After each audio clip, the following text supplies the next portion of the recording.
Are you tired of your DPS character hanging around waiting for the queue to pop? Want to skip the line and get straight into your dungeons? Well, there's a solution to that, folks, and if you're finally sick of the waiting, then that might mean it's time for you to make a tank, and here today, we're going to be building a tank to solve your problems. Templars make some of the best tanks in the Elder Scrolls Online, right up there with Dragon Knights and Wardens. But if Templars aren't your flavour, then go ahead and hit those like and subscribe buttons, because I'm going to be releasing tank, healer, DPS and solo builds for all of the classes.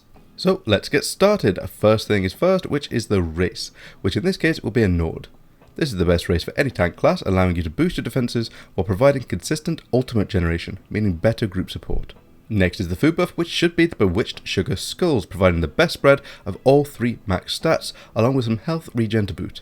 Your Munderstone should be the Atronach. You might think to go for health or resistances, but magical regeneration is absolutely paramount to the survival of a tank, and we will have plenty of room for everything else anyway. It's great to have different kinds of potions for different kinds of situations, but your most common one will be standard Tri-Restoration potions. Because the rest of the build bumps up our max stamina and max magicka more than enough, we pump all attributes into health.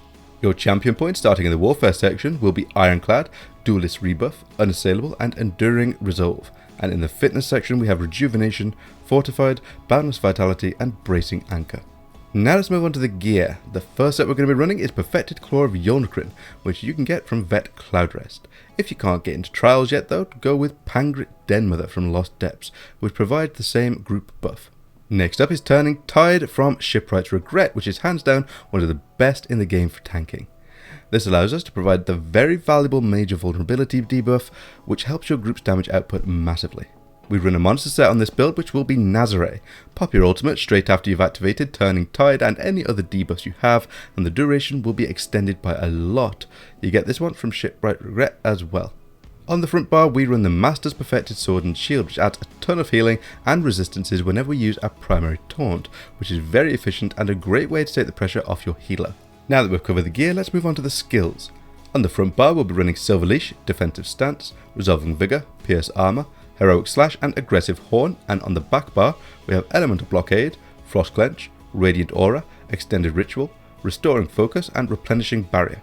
Silver Leash is the gold standard for crowd control, allowing you to pull enemies in so your team can burn them down faster. We run Defensive Stance for a powerful shield and block reduction, but if you're managing without, consider this to be a flex slot and add in what you need most. Resolving Vigor is a great skill that bolsters your resistances and provides a strong heal. If you have a healer who's doing a good job and also using Combat Prayer though, then you can switch this for something else. Your primary taunt is Pierce Armor, providing a ton of utility, especially when combined with the Puncturing Remedy Sword and Shield that we run. The best source for major heroism, Heroic Slash will allow you to pump your ultimates out way faster, which is a big boost to your whole team.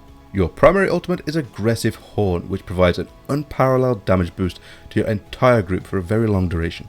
We run Elemental Blockade for its excellent utility, slowing and potentially immobilizing enemies and applying the chilled status effect to further debuff them.